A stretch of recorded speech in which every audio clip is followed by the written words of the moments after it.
Fala, gente linda! Hoje a gente está aqui para conversar com você sobre cultura pop. Então vem pro vídeo!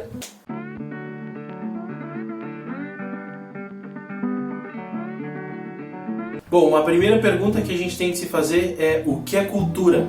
Então, para bem do vídeo e para definições sociais pra gente, cultura é o grupo de costumes de uma pessoa, um lugar, uma região ou um tempo. Isso é cultura. E por que pop? Porque ela é popular, porque ela é comum de todos os dias. Nesse vídeo a gente vai falar sobre costumes da nossa sociedade. Será que a cultura não nos afeta muito mais do que a gente pensa como cristãos? A gente acredita que sim, que a cultura nos afeta como cristãos. Pensa assim, sabia que a gente nunca vai ser anjo? Porque anjo é anjo e foi criado anjo e nós somos humanos e fomos criados assim. Do mesmo jeito que um gato nunca vai ser um cachorro nunca vai ser um gato. Mas tem tanto filme, tanta coisa dizendo que a gente vai virar anjo um dia, que às vezes tem até cristão acreditando nisso. Assim como tantas coisas que nós acreditamos estar na Bíblia, mas não estão. Por exemplo, o inferno no centro da terra, que é uma cultura que vem de outros lugares, ou Deus sendo aquele velhinho de barba branca, que vem lá dos gregos, e é cultura que vai chegando até a gente e a gente absorve essa cultura. E a cultura pop também afeta a nossa imagem diante das pessoas. E isso altera muita coisa. Esse estereótipo de que cristão não é inteligente, cristão não pensa, isso afeta muitas coisas. Afeta o nosso evangelismo, por exemplo, afeta também que muitas vezes faz com que a gente cristão tenha vergonha de dizer que é cristão nas coisas da vida, enfim. E também faz com que a gente seja excluído de algumas áreas da sociedade ou se auto-exclua também, como por exemplo política e universidade. O que a gente quer propor nesse vídeo é entender que a cultura é muito importante, que ela pode servir para o bem ou para o mal. E a gente quer trocar um pouco o paradigma que a gente tem hoje entre gospel e secular e ir mais para um paradigma a favor ou que concorda com o reino de Deus e com o evangelho ou discorda do reino de Deus ou do evangelho. Então a gente separou 4 princípios que a gente quer conversar com você, que podem nos ajudar com isso. E o primeiro princípio é: o que é bíblico é inegociável. A Bíblia continua sendo a verdade. A gente tem que manter os seus princípios e ter orgulho deles. E para isso a gente precisa estudar a Bíblia também. Tudo que Deus ensina na Bíblia tem um sentido lógico e espiritual por trás. O que a Bíblia diz que é pecado porque desagrada o coração de Deus, mas porque faz mal pra gente e pra quem tá do nosso lado.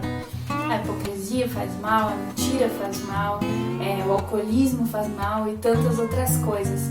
Um exemplo de um tema super polêmico, mas super atual é o aborto. O aborto, segundo a Bíblia, é pecado. É assassinato e é assassinato de inocentes. E a gente tem que defender a vida, na verdade. Mas é importante de dizer que mesmo que você tenha que defender o que é bíblico e isso não é negociável, não quer dizer que você tem que ser agressivo ou violento ou até mal educado na hora de defender. Na verdade, Jesus, quando ensinava suas verdades, ele era manso, ele era cuidadoso, ele era firme com os religiosos, mestres da lei, mas com quem não tinha noção do pecado, ele era super cuidadoso e manso. A gente tem que ser assim, mesmo falando a verdade. O nosso segundo ponto é que nem tudo que não está na nossa cultura é mal. A gente tem que pensar que a Bíblia ela já é um livro grande, tá? E o apóstolo João vai dizer que se escrevesse tudo que Jesus fez, e Jesus é o nosso exemplo, não teriam livros na terra para poder escrever tudo isso.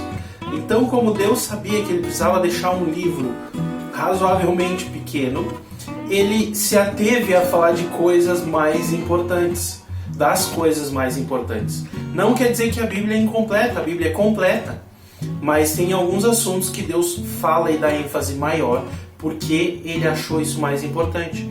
Mas tem todos os outros assuntos que nós vamos entender e julgar a partir daquilo que concorda com os princípios bíblicos. Por exemplo, vamos falar de música.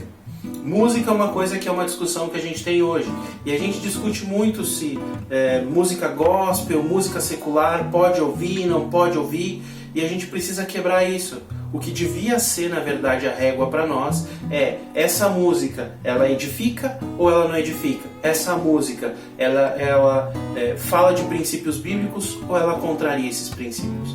E tudo isso, na verdade, tinha que se estender para qualquer tipo de entretenimento, cultura ou educação. Sabe, há um tempo atrás, e a gente perdeu muito por causa disso, se dizia na igreja que cristão não, e até hoje em alguns lugares se diz que cristão não pode estudar ciências humanas, porque as ciências humanas contrariam aquilo que a Bíblia fala, ou se dizia que cristão não podia trabalhar com música, a música só servia para servir na igreja, ou que cristão não deveria se envolver com arte, porque a arte não era de Deus, e isso tudo não é verdade.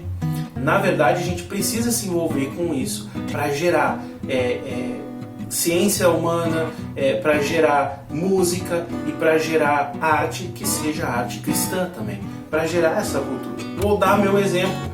Eu estudei psicologia e quando eu estudava psicologia, muita gente vinha e dizia assim: ai, como é que você faz? Sabe, uma coisa tipo, nossa, ninguém manifesta quando você fala. Não é assim que funciona. A gente recebe aquele ensino, a gente recebe aquela ciência e todas as coisas dentro daquela ciência eu julgava a partir do filtro do Evangelho. E aquilo que concordava eu recebia e aquilo que não concordava eu transformava a ciência a partir do Evangelho. Então a gente precisa aprender a fazer isso. A Bíblia, ela é o nosso ponto, a palavra ela é o nosso ponto fixo. E depois todas as outras coisas a gente julga e transforma a partir do nosso ponto de olhar. Mas não quer dizer que tudo que Deus não falou especificamente é mal. E o terceiro princípio é que nós devemos adaptar a nossa cultura. Tudo que não contraria o Evangelho pode ser uma ferramenta para ele. Olha quantas pessoas a gente perdeu ao longo de todos esses anos, porque a gente julga tudo secular e tudo descartável. Um bom exemplo sobre isso são pessoas tatuadas ou pessoas que não têm estereótipo cristão e a gente já descartou elas, machucou elas e rejeitou elas, e isso tá mal. Mas olha também o poder que um filme e uma série tem de impactar uma geração inteira, como os filmes da Marvel, da Disney, enfim. E se mais séries não gospel gerassem algo baseado na palavra, como bem Ricardo falando no ponto anterior. Um bom exemplo disso é As Crônicas de Nárnia, que é um livro que eu gosto muito. E é um livro que não é gospel, mas que tem todo o seu conteúdo gerado em base da palavra da Bíblia. E isso impactou gerações inteiras, na verdade, continua impactando, tanto crianças quanto adultos. E deixa eu te fazer uma pergunta: e se todo entretenimento que você vê, que você consome, você usasse isso para puxar conversas no ônibus, na escola, onde você estiver, para falar de Jesus? Eu já fiz isso muitas vezes e dá certo. A gente não tem que se excluir, a gente tem que falar de Jesus com tudo o que acontece na nossa vida para as pessoas. Mas é importante também dizer que o maior perigo do entretenimento, das séries, enfim, é o tempo que você gasta com isso. O apóstolo Paulo diz pra gente não ser dominado pelas coisas. Então, administre bem o seu tempo e não se esqueça das suas disciplinas espirituais. E quarto e último ponto, nós devemos ensinar a cultura do reino de Deus. O que eu quero dizer com isso? Que a gente não deve demonizar os meios onde se ensina a cultura. A gente tem que se apropriar deles, na verdade. E quando eu estou falando disso, eu falo dos meios onde se ensina a cultura hoje em dia. Nas redes sociais, nos filmes, nas séries. A gente não precisa esquecer as formas que a gente ensina a nossa cultura, mas a gente precisa se apropriar desses novos meios que também pregam e ensinam cultura. Pensem que há um tempo atrás se dizia, por exemplo, que as redes sociais eram do demônio. Se a gente dizer uma coisa dessas e a gente sair todos os cristãos das redes sociais, a gente vai deixar isso como um nicho onde se gera cultura que não tem nada a ver com a gente. Então a gente precisa se apropriar disso. O apóstolo Paulo, ele faz isso lá em Atenas. Ele está pregando o evangelho em Atenas e aí ele olha e diz assim, ali tem um altar de ao Deus desconhecido. E aí ele diz assim, sabe, esse Deus desconhecido, eu conheço ele. E ele é Jesus Cristo, e ele começa a pregar a respeito de Jesus. Ele usa a cultura deles, se apropria da cultura deles para falar do evangelho.